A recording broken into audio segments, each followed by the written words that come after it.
Since the dawn of time, probably, two houses, alike in nature, have beefed into perpetuity. From Twitter threads to TikTok feuds, and with a master doc written by a 17-year-old at its heart, this long-standing contention has plagued the queer community and shows no signs of slowing down. Recently, a trend has emerged of white celebrities who've built brands and fan bases off of or around their queerness popping out with boyfriends, and the internet has had thoughts.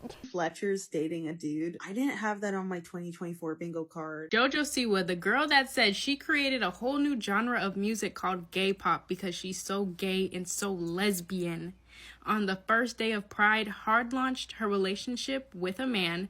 So just like every lesbian on this app, I listened to that Betty Who interview. But at a time when the US is really getting its life with the little fascism dance, what does it mean for this long-standing contention to continue to fester? How many more TikTok threads can we read? How many more TikTok rants can we watch? What do we make of this, and how can we address it? And what does it mean for our celebrities to engage with queerness this way as both public-facing representatives of the community and also the people profiting most off of it? At the core of today's essay, the question stands: to men or not to men? Hi, bye. My name is Nia, also known as Bitnia, and I used to be a bisexual. My story is unique in the sense that it's simple. Recently, I asked my mom what I was like as a kid when it came to crushes and boys and whatnot, like did I have any tells, etc. And she said, no, all you really cared about was getting glam.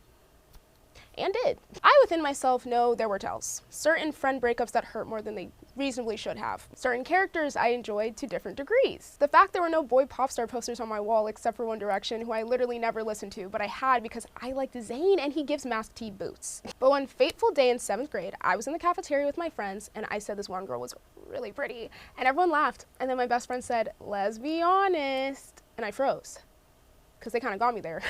Later I heard people talking about being bi, and I said, what is that? And they told me, and it's when you like boys and girls. And while I hadn't really ever thought about it that deeply, I was like, logically, that makes sense. Like, I feel like I'd be into that. So I came out like literally that week, and then I was bi because it made sense to me. The rest of my adolescence, I had dalliances with boys, all of which turned out to be gay guys, and painstaking, heart palpitating, making sims of them just so I could see their face obsessions with girls. In my junior year, when I did finally end up in a long-term relationship, she transitioned. Like, even when I tried to be straight, I was gay. So I was like, something's probably happening in this space for me. All this to say, my journey to lesbian land, while not notably shitty, wasn't linear. It took a lot of time and growing to really decipher my feelings about men, and I have a lot of grace and empathy for everyone who's ever been on that journey. Famously, society loves men. Everything is about men. As young girls, we're taught to go find our prince and run off into the sunset and work 40 hours a week while reminding him to flush the toilet and picking his streaky underwear off the floor for the chance to single-handedly raise his offspring. And any deterrent from that is obviously a threat to the homogenous culture. And while gay men obviously face extreme violence, they also were able to access more potent cultural representation earlier, evidenced by a Sex and the City a la Darren Star or a Glee a la Ryan Murphy, as well as obviously the extreme disparity between gay bars and lesbian bars in the United States. All of this most likely as a byproduct of their access to capital as a result of their maleness. But like, notably, we're talking about white cis gay men, for real. Regardless, queer women end up on the fringe of the fringes, fetishized or forgotten, and while the early 2010s solidified the gay best friend as a must-have accessory for straight women, sapphic people did not have a similar cultural renaissance with straight men, for obvious reasons. So where else to turn but each other? The lesbian community is deeply vast and non-homogenous. There are a lot of people who identify with that word who do not interpret it in the same way, evidenced by the Can T-Boys Be Lesbian 7-day war that happened earlier this year on TikTok. But nonetheless, we can fight about labels and nuance of gender and queer history and Stone Butch Blues as much as we want, because at the end of the day, we are the only ones who have read it. As much as there is discourse and debate and resentment, we cling to each other because we're low-key all we have. Whiteness functions interestingly in a paradigm such as this, though, where here I am going to advocate for gray space and nuance, as I always do. I am also well aware of my positionality as a black person essentially doing this labor for whiteness as a concept. As I'll talk about, many of the archetypes of people or real celebrities I cover or comment on in this video are clinging to victimhood, clinging to the protection of their own feelings, desires, and insecurities in a way that further pushes people with less privilege than them to the fringes. Whiteness is quiet, and it expects to be coddled, and while I will be holding space in this video, I also implore people to recognize we, as in people of color, shouldn't have to, not this fucking much, not to be doing these discourses on TikTok and Twitter like every other month at this point. Like, lock in. Let's get it together. All that to say, when it comes to the instances I'm going to cover in this video, I do hold grace for the bisexual community and the subjects of these discourses. I will clock their tea. But nonetheless, those are my cousins on my relationship to the patriarchy side. So firstly, I want to say that I don't want to make this video. If it's not evident by like everything I've put on this channel ever, I find infighting wholly unproductive, mind-numbing, and exhausting. But nonetheless, common ground is integral to any progress, solidarity, or community building that does interest and impassion me. And I've always said that. Last year, I synthesized this discourse in my 90-second Why Lesbians and Bisexuals Have So Much Beef TikTok. A synthesized breakdown of why lesbians and bisexuals have so much beef, because I love starting problems. Where in an attempt to create a digestible, documentative forum for this ongoing discussion, I hit the major key points I see brought up in bi versus lesbian discourse. And that is what we will be rehashing today. Number 1. Decentering men. Some bisexuals don't decenter men. I think this shows up most in a like, oh, open the door for me, pay for this kind of way, which is super fun and cool when it's a choice, but when you're just projecting that onto your partner without talking to them about it beforehand, it's not giving super, I see you as a three-dimensional person vibes. It should be noted that lesbians do this too, and that's happened to me, but I do think bisexuals carry the brunt of the stereotype because y'all do fuck with men. Next up. Do you see how fucking fast I'm talking? This is why I'm on YouTube now. Damn. But I feel that one is easy to understand, even in simplest terms. As products of our culture and our upbringing, projection happens, upholding patriarchy happens, submitting to heteronormative ideals happens. It comes with the territory. And as I said, lesbians absolutely do this too. We are not exonerated from being trained to love men just because we are unable to actually do it. But nonetheless, projecting the standards, expectations, or rituals taught by the dominant heteronormative society onto a sapphic relationship is a canon event for many. That being said, it should also be noted, as I talk about very often, it is okay and fine for people in sapphic relationships to feel comfortable engaging in historically gendered activities. If butches want to open doors for femmes, or femmes want to cook for butches, or vice versa, or the same thing but it's femme for femme, or butch for butch, literally whatever the fuck you want. It's literally your life. That's all beautiful and valid and gay. The integral thing with this one is consent. Having those dialogues with partners, knowing what makes your partner feel seen, knowing what makes yourself feel seen, and being with someone who is compatible in that regard. Otherwise, instances can emerge where, to take a very by-the-book hypothetical example, a femme bisexual woman is in her first relationship with a masc lesbian and expects flowers every week, which is fine, but never once asks or considers if her partner would want flowers as well. You see what I'm saying? Thus, the tension emerges. A tension that is really about love languages, feeling understood and feeling respected as a person, but it can also be tied to gender roles, misogyny, and famously the idea that bisexuals don't always decenter men or really patriarchy, even whilst in relationships with women or non-men. Also, on that note, I want to clarify, I'm talking about cis bisexual women in this video. Cis bi men have a different and potentially inverse battle, and I think transness inherently skews a lot of the concepts I'm going to talk about in this video. And even if there is overlap in experience, I just find it to be a far more nuanced conversation. I'm not just talking about sapphic or lesbian relationships as in women loving women, but also non-men, as in non-binary people, trans mass, etc. I umbrella term a lot. You feel me? But that's what I mean for real. Are you with me? Yes? Cool? Okay, let's continue. Next up, misplaced misandry. Some lesbians hate men so much that they will project it onto other women. And yes, this is just internalized misogyny and you should avoid these lesbians. I think this shows up most in a like, oh, bisexuals are a dirty stereotype, or all bisexuals will leave you for a man. Brother, is she giving she's going to leave you for a man? Or are you just insecure that you're not a man? Walk with me. Because this was the point I got the most pushback on the TikTok. But like my purview as a lesbian is that I do not hate men. Misandry is fun. It's like a hobby, like crocheting. But I'm not a lesbian because I hate men. I don't hate men for real. I don't care about men. I don't think about them often really at all. And when I do, it's like going about your day until that thought hits you, like, did I turn the stove off before I left the house? You know, like that's just me personally, based on my experiences and the people around me in my life. And trust, I don't think there's anything wrong with misandry. Can I say that on YouTube? I'm just saying I'm not judging. We all know how they are, okay? My point here is again about, surprise, projection. Having negative personal experiences with men is real. Dare I say, it's universal. Dare I say it's the one thing every person in this world may actually have in common. The tension arises when lesbians assume or assert men, specifically their partner's relationship to men, into their sapphic relationship and judge them without due evidence.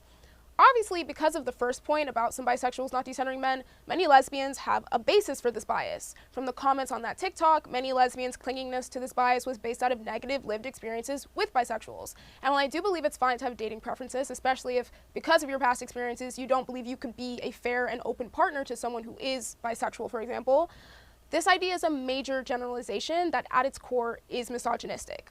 The idea that a woman's proximity to a man emotionally or physically inherently depletes her or taints her in some way is misogyny.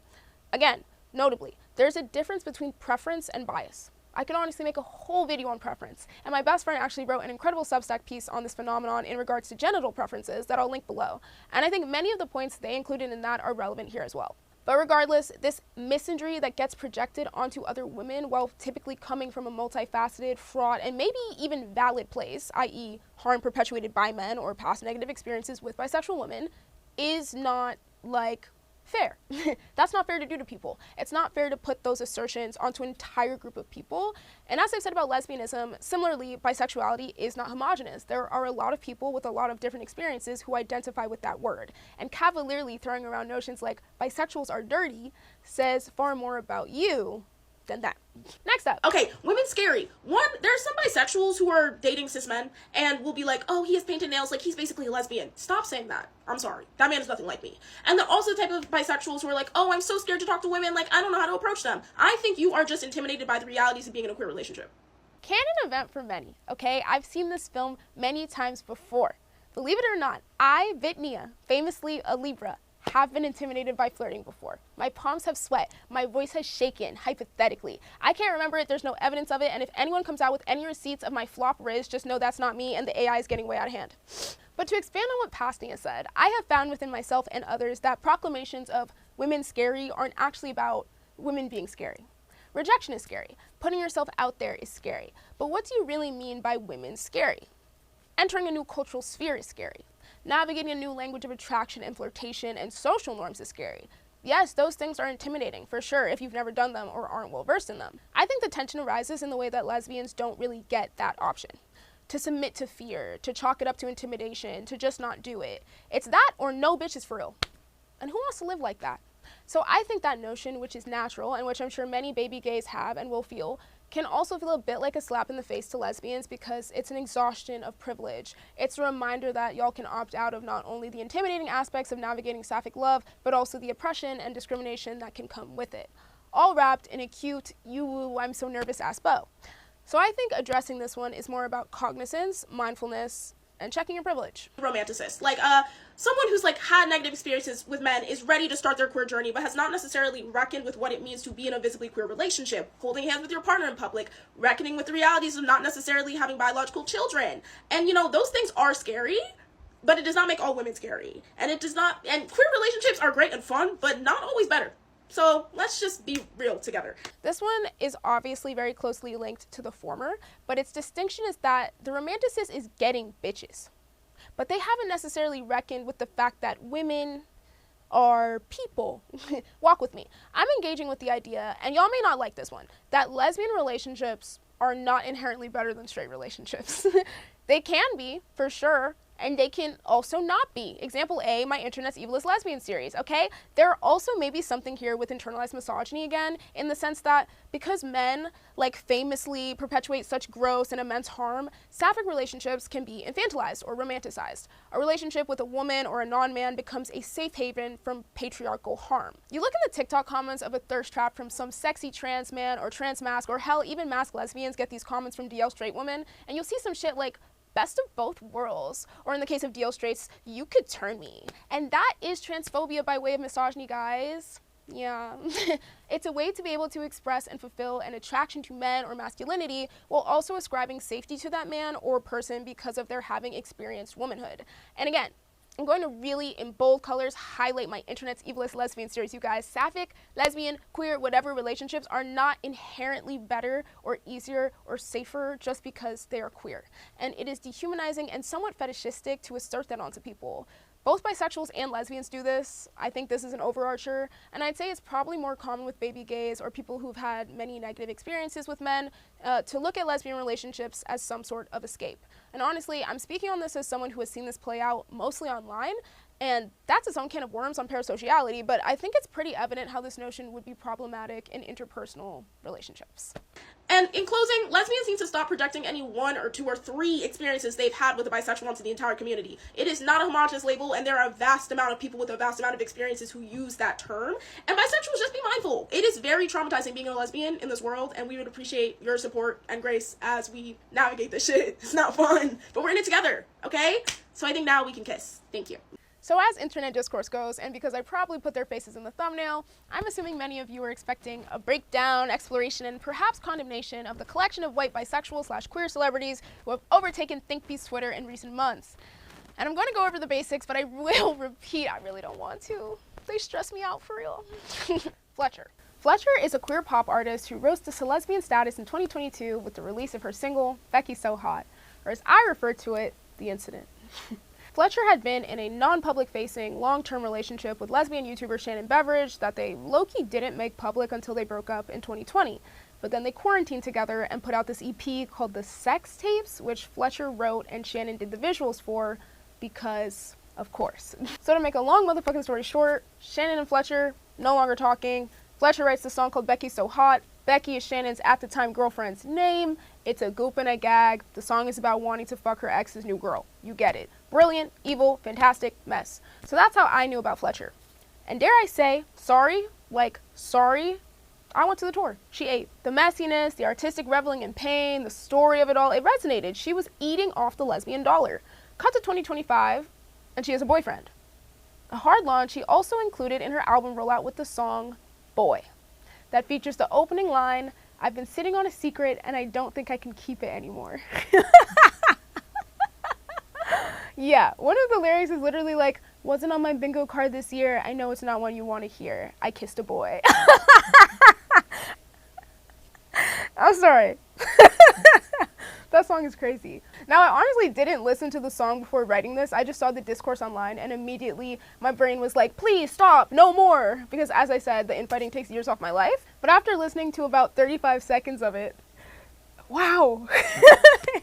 Wow, I get it. It's truly some of the most self-apologetic, surface-level, melancholic nothing burger I've heard in a minute. Nearly akin to, Mom, I like boys too, I'm not a full-on raging lesbo while I was for like a second, a la Like a Woman by Savannah Santos, a song that chronicles a similar experience that came out in like 2022. Whoa, what a year. It's truly just very tone deaf. Missed the mark by several time zones. I will say, I wasn't shocked when this dropped because Fletcher repeatedly and consistently always identified as queer. Never lesbian, never bi. And I noticed shit like that for real. And I think it's very intentional. I think she made this song because her own attraction to men has genuinely been something she's deeply feared realizing in her music, especially since Becky's So Hot essentially helped solidify her career with the help of hundreds of thousands of messy gays. To draw a cultural comparison, it's essentially the plot of The Bisexual, a Hulu show by queer writer, director, and actress Desiree Akfan. Except Fletcher's not losing her close-knit lesbian community, she's potentially losing her fucking job. Which is really real if you're her. But to me, it almost makes it come across more disingenuous. As if she's begging us, the general public, not to fire her. The Bisexual, which came out in 2018 and I believe is somewhat autobiographical, is a TV show that I really love. It follows Layla, a New Yorker who moves and is based in London, who after a decade in a relationship with her girlfriend, nearly fiance, and business partner Sadie, realizes she's bisexual and wants to explore relationships with men. I find your anger incredibly sexy. Really? I hate so many things too. Layla is a chaotic, deeply flawed protagonist going through a rebirth with her sexuality whilst also grappling with ostracization from her closest and longest, notably lesbian friends. While it is quite literally tackling the same emotional experience Fletcher narrates in Boy, I found it enjoyable because it doesn't feel like a plea to the audience. It doesn't feel like a piece that Akfan made to feel validation from her peers or her fans or anyone. It feels like a piece of art that's clearly taken from a lived experience that is about grappling with that experience. It's about observation. And I, as an audience member, could empathize far more with Layla as a character because, well, obviously it's a totally different medium, it's a TV show, but also because it's not about me. I'm watching her story. She's not asking me to relate or empathize with the experience just to watch it, just to take it for what it is. Akfan as a writer also has an awareness that Layla is low-key insufferable. She's not a perfect protagonist at all. She's brash and selfish and irresponsible at times, but that I can relate to.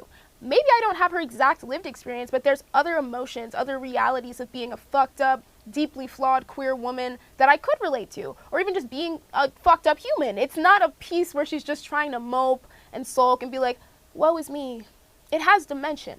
And there's a racial observation to be made here as well. Whiteness coddles itself. Since the invention of race, the white woman was designed to be seen as delicate and meek, helpless and capable, but gentle and pure. That is the archetype. Obviously, through several waves of feminism, white women have sought to prove their capability, to prove their value in the workforce and in roles outside the home, and not solely based on being mothers and caretakers, but famously, they did that for themselves, leaving women of color and of other intersectional identities essentially in the dirt.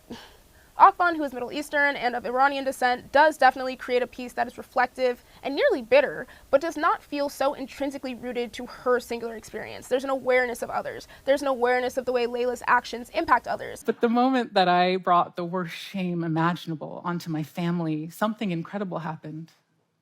Do you know what is scary after destroying the hopes and dreams of the people that you love the most? Literally nothing. In the wake of losing my family, I lost my fear.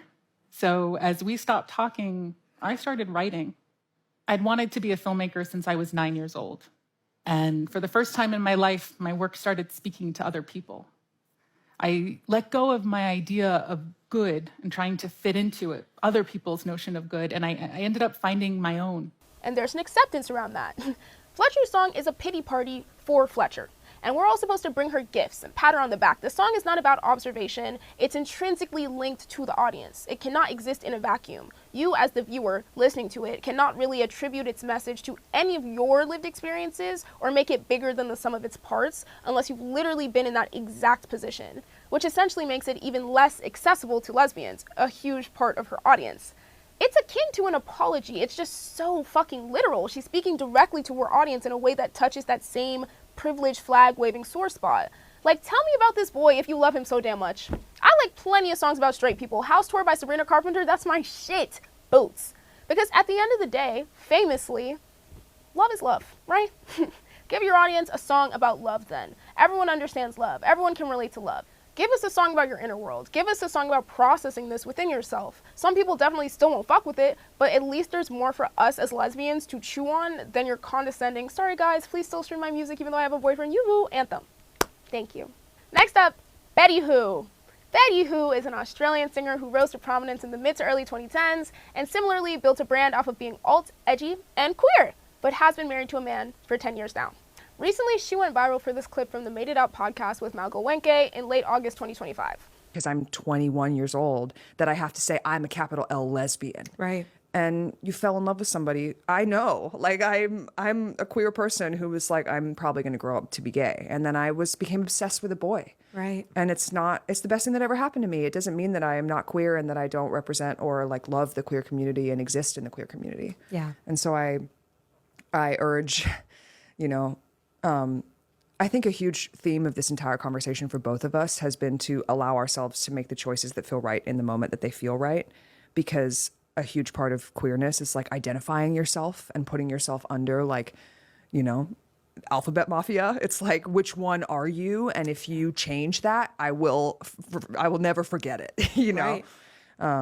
So I think that as much as, like, it's funny that Renee Rapp is like, you'll never catch me dating a man. It's like, go off, queen. Like, I love that for you. Right. But I also hold space for her in 10 years if she goes, oops, I met the love of my life and it's this man. I didn't mean to. It's Right. like, that's okay. It shouldn't be illegal for you to fall in love. It's kind of like, now we've come so far that our community is so strong that now it's like a crime to be straight. Right. Now I feel like this may be the original Fletcher. What this gave to me was she went through what Fletcher's going through like a while ago. So much so that she's extending that self-actualization and projecting it onto random famous lesbians, i.e. Renee Rapp. This felt like an extension of the Fletcher debacle to me, so I didn't engage with it much. I get tired, y'all. But what I will say is that it is okay for people to be bisexual, right? Walk with me. The ethos here for me is not that you should never change your label, and if you realize something about yourself later in life, you should be ostracized from the community and flogged. Like, no, I get it. People grow and change and learn about themselves. Yes, true. I wouldn't feel literally any type of way if one of my close friends in real life who currently identifies as a lesbian popped out with a cis boyfriend. This has actually happened to me in my real life community. Like, it's not that crazy. And because I know this person, I share space with this person, I feel aligned with this person, I know that any cis man they choose to be with is probably at least okay. The issue comes when, one, there's a false sense of persecution from a bisexual person talking about feeling ostracized from the community, especially in a political climate where queerness is being deeply pushed to the fringes. No, I don't think a pillar of queer discourse should be making sure bisexuals with boyfriends feel queer enough. It's a deeply self-inflicted wound, whilst literally everyone else in the community is potentially facing very tangible harm. To add back in the racial component, whiteness as a function within American society and under patriarchy is inherently selfish. It is based in individualism over community, which adds another layer to this longing to be included and the lack of inclusion feeling akin to oppression. Everything must be yours, regardless of the effect, the oppression that you feel denied of, you are only experiencing in the hypothetical. Your own community, whilst not acknowledging the needs or experiences or desires of that community over your own self-aggrandizing. 2, when there's a lack of cognizance around the fact that they are in a straight relationship. You can still come to the gay bar with us, babes. Just leave your man at home. It's not even on some fuck him shit. It's just like, don't bring him to the lesbian bar. That's just one example. But there just needs to be self-awareness, in my opinion. And in the case of these celebrities, 3, is the issue of the disingenuity of this being about money on the low. Like, this isn't 100% actually about community. This is about ticket sales. This is about album streams. This is about GLAAD awards. You're not just afraid of not feeling seen and understood by like-minded people. You're afraid I'm not going to pay for your shit. And the reality is, I'm not. I honestly think because of our lack of representation, lesbians are one of the easiest markets to exploit. Lesbians will fucking buy. Lesbians will fucking watch. And that's another reason we have so much discourse, because we're passing around one fucking tray of Ritz crackers. Think the very pale Lucy Dacus music video discourse from earlier this year, which I also made a TikTok about. I don't think that anyone has to be the arbiter of all things queer in their artwork. It is disappointing that that is what her community looks like and that is what she put out, definitely.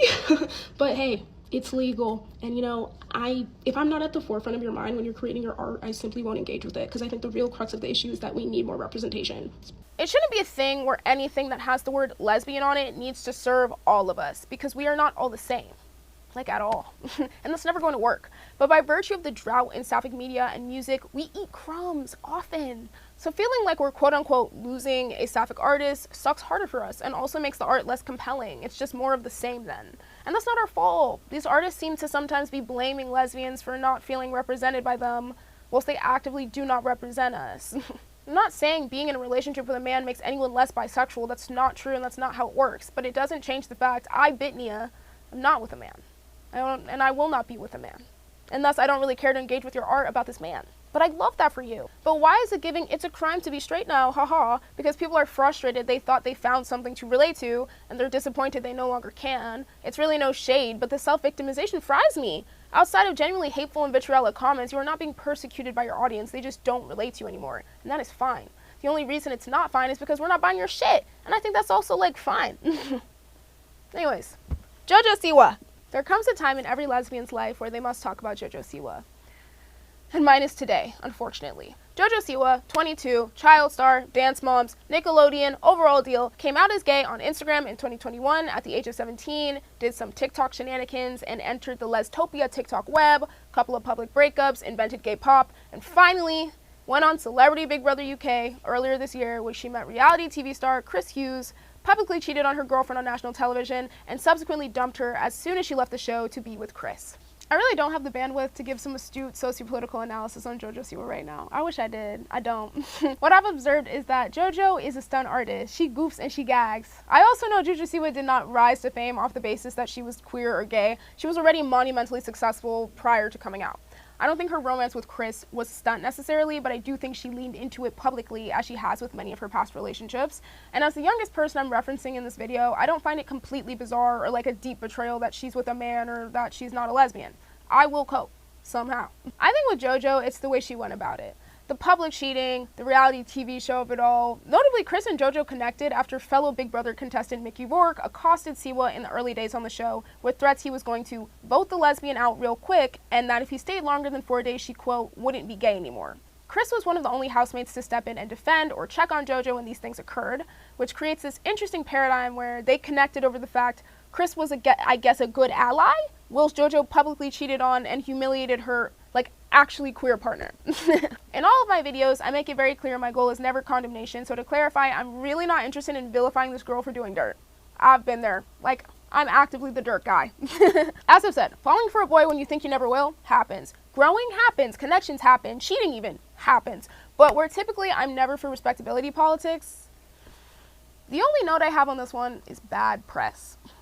And that's why I've made several notes in this video to build distinction between people doing things like this and celebrities doing things like this. Because the Mickey Rourke homophobic comments is what got that season of Big Brother big press. This is Celebrity Big Brother UK, mind you. I don't even go there, and it was on my timeline. And so for people to be tuning in and for media outlets to be reporting on this very public and literally recorded instance of lesbophobia, a phenomenon that's so often denied that it exists, for this to be the outcome is just... My issue typically with respectability politics is that it puts the blame on the marginalized group to protect itself, instead of actually addressing the core issue, which in many cases is patriarchy. In this instance, it definitely is. I suppose I'm a bit at odds with myself on this take because I do not want to blame Jojo fucking Siwa for any rise in lesbophobia spewed by some random conservative men that were never going to respect queer people anyways. That's on them. The reason it's harmful is not the fault of her, me, or you. It's the patriarchy's fault. But that doesn't make it not like really annoying and frustrating to see, especially because it is following this cultural pattern and during fascism time at that. The reason it's frustrating to see is because we are oppressed, famously. And that's really the reason respectability politics exists, to protect ourselves, to keep the dominant class from further disenfranchising, villainizing, or persecuting us. But that will never work.